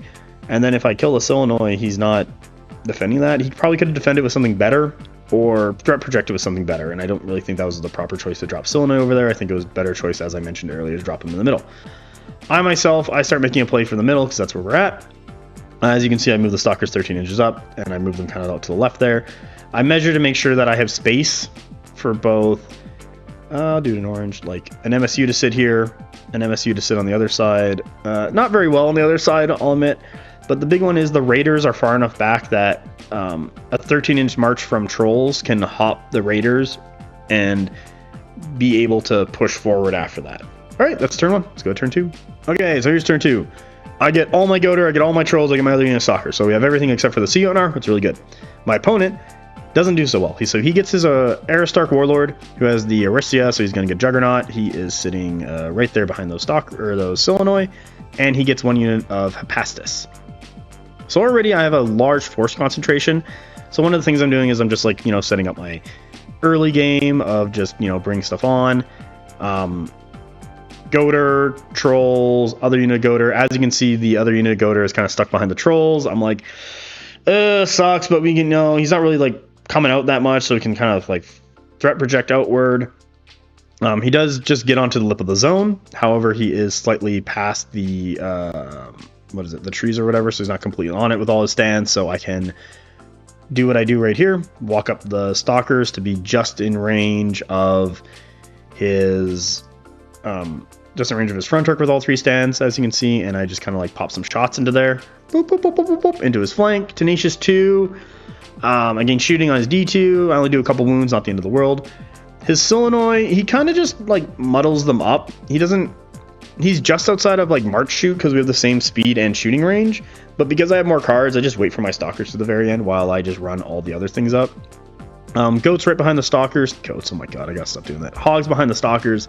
They're there in case he tries to like charge into the Stalkers. There's 2 pigs that can kind of like flank into him. So, you know, if he charges these, I'll just do it in black. If he charges these pigs, trolls go into the side, stalkers can move out of the way, other pigs go into the side. If he charges into the trolls, I force all the stands on this side to die, and then I get the other, I get 2 units of Goltr into him. So, you know, I'm like kind of like spinning around that. If he goes into anything I have right here, there's hogs ready to either march charge or charge clash him. There's trolls that can come in, so it's just like a big death trap. The Raider and Shaman, on the other hand, I'm not gonna lie, they're just kind of hanging out. They're literally there just to support whatever side needs support. If I can get them on the hill eventually, I'm hoping to have that Shaman just like cast spells over everybody, into people. He sees this all like this huge mass of stuff. I've committed enough forces on the right side that it's fine. I don't really need to put any more. I should have enough there to kind of win any fights. He brings his Hephaestions up here to kind of cover his flank. So if he gets aggressive with the Thorakides, or as I bring more stuff forward, they can cover that flank and he isn't getting side charged by Goltr, because he really does not need to have that happen. On the left side, this is a misplay. He just runs his Yornoi up the table. I go, okay, I'll just run my trolls up the table. I pull out my widget. I check. It's 12 inches between the two. I'm just going to march charge my trolls into the Yornoi. The Yornoi and melee aren't going to do anything to these trolls. They're going to heal any of the damage. And then at that point, I can have these Stalkers who I later deploy on the left here. I'll just do you in yellow. You know, they can march up, shoot the side of the Yornoi. Even with loose formation, I don't care. Opportunists, I'll just do enough damage. Trolls will, like, finish them off. Goltr, you know, they're over here. They're going to push this way. This house right here kind of cuts off a lot of spacing. Like, if he really wants to make a play that way, he can, but that really puts the unit way out of position over there. I'll just do it in blue. Like, no, I'll do it in purple. Like, if he does put something over there, it's going to be way out of position, because in black, I'm going to force collapse this entire side like this. And that's going to be really bad for him, especially with that Stalker in the middle. It's going to be far enough up to start hitting the sides of his things on the right side of the table, like those two. Well, it just means more damage that he now has to pull away from. So that's kind of the game plan there. And we're already in Horns the Bull positioning. So Jotnar, he has a big block of Thyrans. The Jotnar is just going to counter deploy to that, but I have a card advantage. I'm already looking to deal damage to start chipping away at all his stuff. One of the issues with like city-states, especially with the infantry, is that it's wound 4. So it's very susceptible to chip damage. He has a bunch of defensive tech and tenacious, fighting the shade, loose formation. But if those defensive tech fails, your opponent really well, or your opponent rolls really well, you don't roll really well defensively, you're going to start feeling it. So let's get into turn 3. Here's turn 3. All right. Left side, as you can see, trolls go in. I think that's what is that one? That one's the one with the Redbringer. Does 2 impact attacks. I kill off a stand because he took 2 wounds and took 2 resolve and died. Stalkers, as you can see, moved up, shot him in the flank, did some more damage, whatever. Just don't care. I'm like, yeah, whatever. Jotnar, he's run up the table. He's like my last deployment, or last card. You can see the hammer of Thyrans come up the middle here. They're basically counter deploying, and I'm also pushing enough force on the left side there. As you can see, that collapse. Goltr running as aggressively as they can right behind the trolls. So I'm hoping to kill off the Yornoi and push the Goltr into the Hephaestions. I'll just do it in like orange. Where'd my mouse go? There it is. Into these Hephaestions that he's using to, he just vanguards and lips the zone. Smart play on him. Keeps that safe. Doesn't allow me to score. He then starts dropping his first chariot. They're double Floggago, so they're going to be doing a lot of damage if they're really close. We're going to get really close, so he's really happy for this one. But he deploys his first chariot with Smart to try and get some shots. I am just out of range of his Vanguard March shoot range. I'm like half an inch out, but I'm like, yeah, I don't die. But his Yornoi are not in a great spot. I'm bringing enough force over there. He's counter deploying, but I'm already applying pressure to him, and hopefully can keep it up. And that's the game plan over there. On the right side, Stalkers, they were within range already. They just take aim and shoot with Opportunist, and I kill 2 stands. That's in blue. Let's not do that. So Stalkers, shoot, take off 2 stands. Yornoi, take aim and shoot into the Stalkers, kills off a stand. I'm like, yeah, whatever. I think one of them has 1 wound left, so 5 in total. His Ogma just kind of dirtle around. He doesn't want to hop his Yornoi, because if he hops his Illinois, you know, I got double Goltr here. We're literally just kind of like moving up, getting into position on the right side here. I'm fine with him scoring the zone for a couple turns, because my goal is to just, like, I'm still setting up all those traps. And, like, he moves up a little more, kind of fiddles around, he's still scoring, but he doesn't commit to anything, and I'm just waiting for my Goltr as much as I can to not, I'm like, there's no reason for me to be aggressive. I'm already working that unit. I'm getting into position with, like, the trolls. Like, the trolls now here, I think it's like a 3 or a 4 to get in with a reroll. I'm like, yeah, okay, well, if you do it, you do it. If you don't, you don't. But, like, also the Goltr now can, like, shuffle up a bit, as you can see, and, like, they can just march charge in and do a bunch of damage. And I'm just kind of, like, trying to get my trolls in there. Past this, they just kind of shuffle up. He doesn't really want to be within 13 of me. He's, like, 15 away. So I'm like, okay, well, I can march charge up with a 3. Like, I don't like rolling for charges. I have a tendency to fail them, and it kind of sucks. So yeah, we're looking at that. Smart move. I like this move. He brings up his other chariot right here. I like that one a lot. I'll just do it in yellow. Screw it. It's going to help support that side. He needs the support because he's kind of stuck, like, on his own toes with this Illinois unit, but not necessarily as bad as if I want to, like, march charge them. I did think about doing that. But if I went into march charge the Illinois, I'm going to be out of position, and I need the support of the Goltr onto each other and the trolls to not lose this fight and just put him into, like, if he hits anything, if he goes for a march charge, I have guys who can side flank. Like, I'll do it in yellow as well, just because it's an easier color to see. These trolls, I literally just marched up and reformed. That's all he did, and to get into the fight. Then I had the Shaman and Raiders just kind of shuffle over in case there was ever a hole created, and I don't really need to cast their spells. I'm hiding behind the elevation, or the elevation, like the hill, so I can't see over it to cast some spells and stuff like that. So we're kind of like playing coy with each other. But I am already putting in enough work to kill off the Sorkites, what means he's going to be down 2 cards. It means I can push more aggressively forward. I can then take a hit, do hits back, and kind of trade over there. While the left side, he's like panic reinforcing right now, because I've put on enough pressure, and having that Illinois unit just get so aggressive for no reason allows me to push, kill something, keep pushing, consolidate my forces, and go forward. So let's go to turn 4 and see how things trade. Here's turn 4. All right. Trolls, go kill the Illinois. His Illinois go. It's these guys. I believe he just march charges my Stalkers and gets them stuck in to try and, like, not have me shoot him again. I'm like, okay, that's cool. Second Goltr go. March charge into his Hepastus, kill off a stand and do a bunch of wounds. At some point, his Hepastus go and kill off 2, and then I think this chariot, like, shoots them as well. Yay. So that's cool. Over on the right side, back again. Goltr go again, slam into the side of his Illinois, kill them all. My Stalkers go. My Stalkers don't go yet, but, you know, they're hanging out over there. Then what does he do? Oh, my Troll unit goes, march charges into the, or not march charges, just charges. I roll the 4 or 3 I needed, and does a ton of damage to the Sorkites. Sorkites stab back. I lose a stand.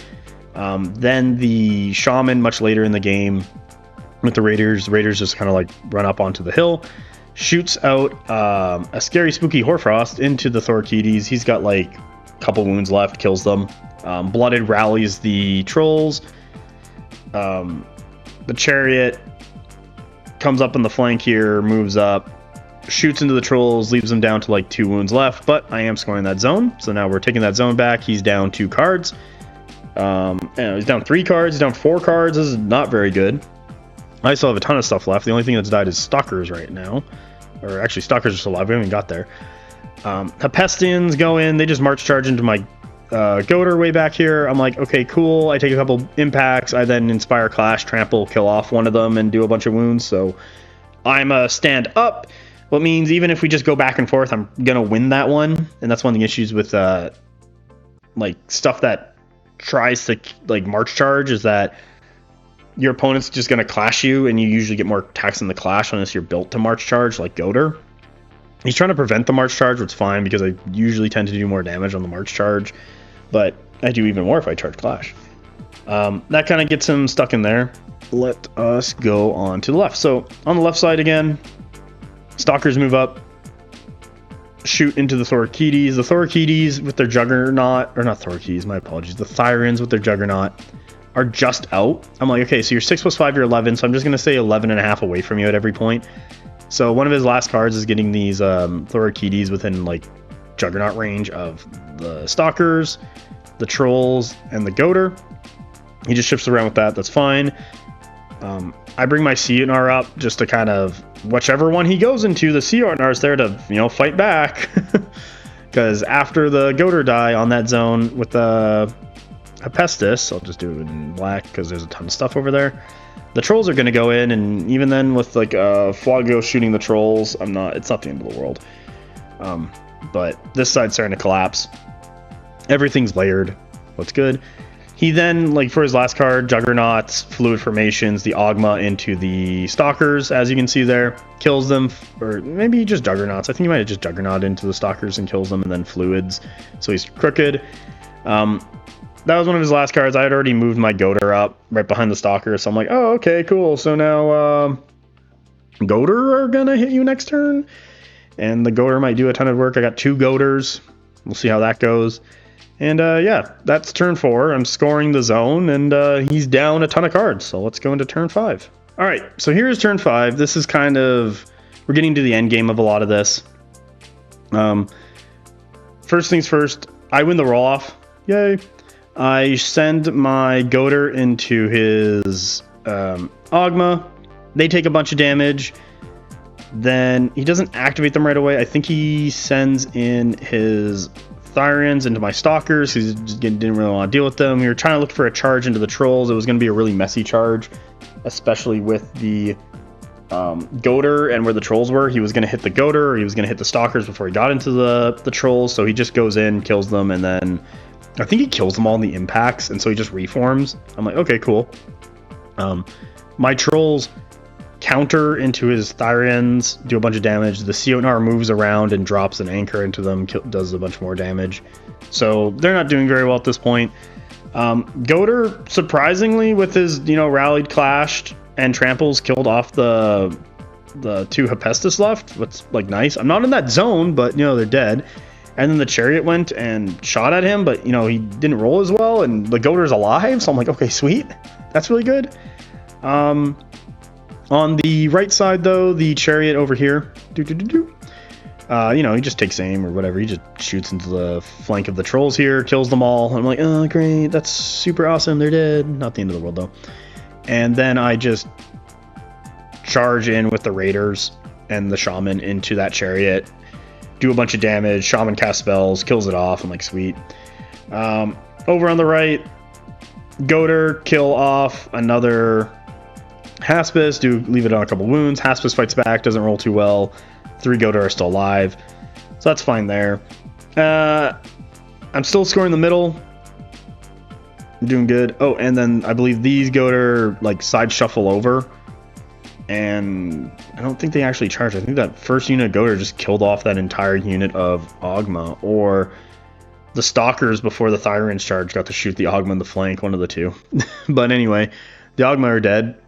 Just because like a bunch of impacts, a bunch of clashes, a bunch of tramples, I might have broken shattered them.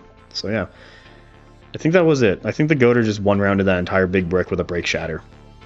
So good job, Goltr. And if I didn't, I would have just reformed the other Goltr and charged them again. So yeah, at this point, there's really not much left for just kind of playing cleanup. So let's just get into the next couple turns. So turn 6. All right, so here is turn 6. As you can see, we'll start on the right. Goltr get hit by Hephaestion, lose a stand, and then the Goltr fight back. Raiders just get more on the zone and score it. The other 2 unit Goltrs basically just reform and like start walking towards the rest of it. Trolls inspire clash, kill off the Thyrans. Chariot shoots the one Goltr, kills it.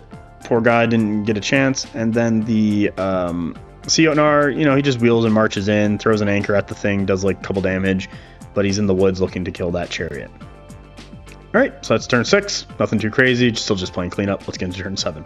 Turn 7, Jotnar goes in, does a bunch of damage, still lives. Trolls go in, does a bunch of damage, it dies. Score. And then, you know, turn 8, I'm gonna walk over here, score that zone. That'll be good, and that's game.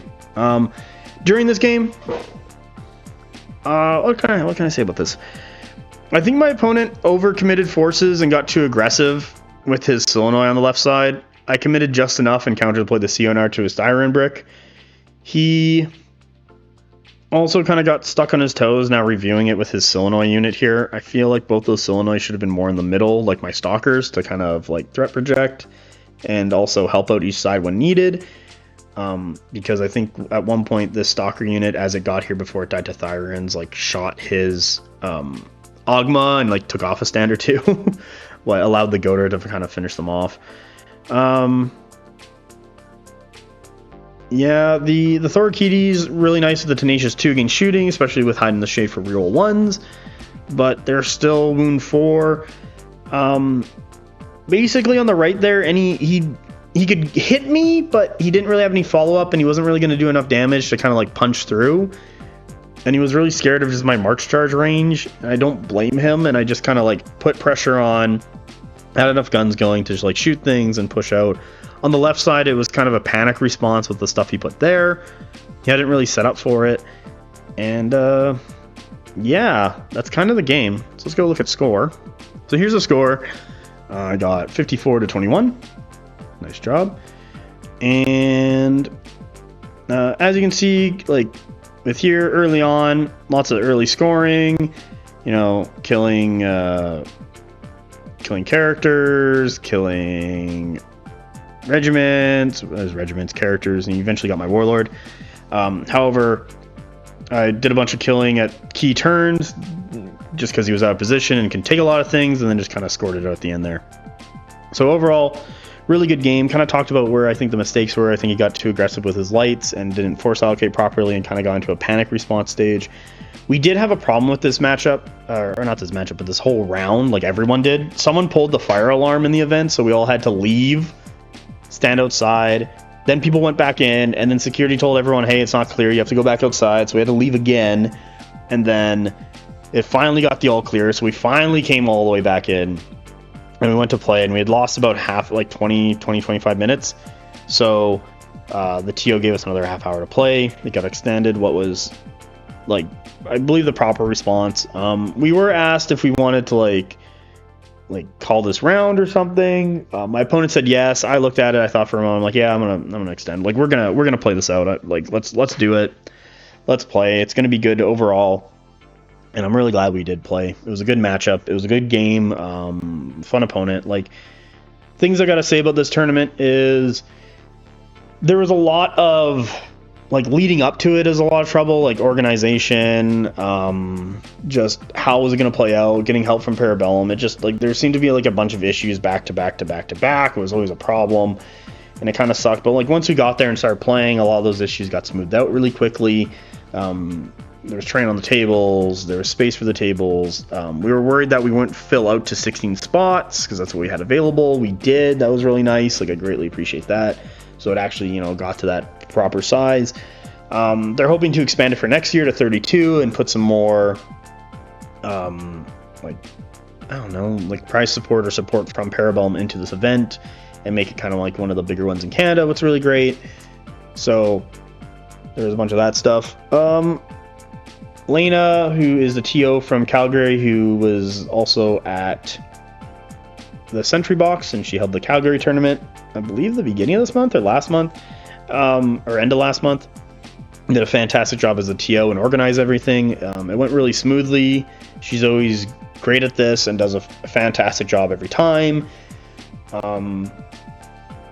Yeah, overall it was just really good. I quite enjoyed it. Another thing I gotta say is after round 1, after playing Jeremy, I played Leaf, Will, and Brian, who are all very good players. So I hit that Canadian gauntlet of like, okay, so we're playing Leaf. This is gonna be a tough game, and it was. Leaf is very good at Conquest, and it was like, okay, here we go. This is like, if I lose this game, I'm gonna probably I can just hang out and do whatever. And I won it, and I was like, okay, who do I got next? It's Will. And I'm like, oh boy, like Will's really good at this game. He knows what he's doing. So we played. He tried the same trick tricks on me he did last time. I was ready for it. I wasn't losing my reinforcement rolls. I had all my stuff show up on the table, what really allowed me to push and apply pressure, what led to a victory, so I wasn't falling for his tricks again.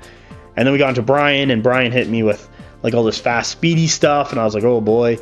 I was talking to Brian at the end of our game, and he was like, oh, you really got like, your list is really like aggro and quick. And I'm like, I wouldn't really consider it an aggro list simply because like I'm not scoring turn 2 on a ton of zones with a ton of pieces. I'm really just like applying pressure. Like it's a pressure list similar to like the Thunder Rider list with like from Wadroon that was in Adepticon.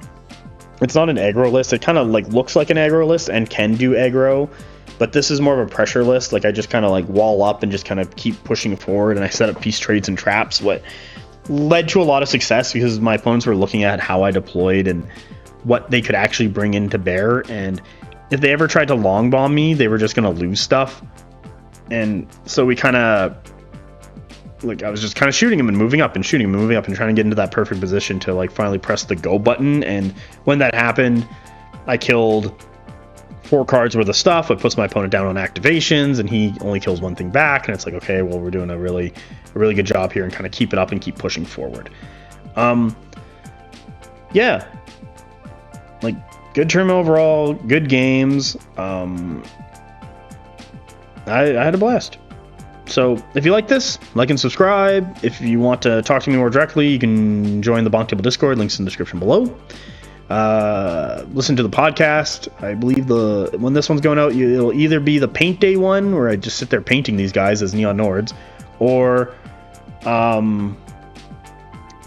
what is it, Drunk Lore? We're going to talk about Spire's lore. That one should be fun. We invited Lore Uncle Steve on because after we did the first Drunk Lore, it was kind of the overview of the whole like story leading up to the current age with all the factions. Steve was like, you missed this and this and this. I'm like, dude, do you want to just come on and you can like wrangle Kang? And he's like, yeah. So now we have, 2 lore masters on, so that's really good.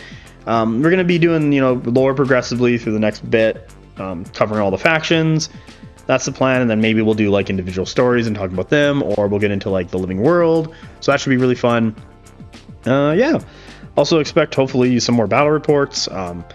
I'm going to be doing a little bit less traveling in July, hopefully, and I can, play some more games, get some TTS games on, play some more games in person. I want to get a game in with Cassandra because she owns Yornoi. I'm glad I played Yornoi. Like, this is my first Yornoi game, and a lot of the time I was like, what do you do? And Leaf was like, I'm Tenacious 2 and Dom 2, and I'm D3 R3. And like, being D3 R3 across the faction, even for you and your opponent, is really nice because like, their defensive stats. It's all the other little stuff you're like, oh, I do this and that. It's like, what the fuck is happening? So that was a lot of fun. So hopefully, get a game with Cassandra, play some more Yornoi because people want to see the new stuff. And yeah, hope you guys all have a great day. Bye.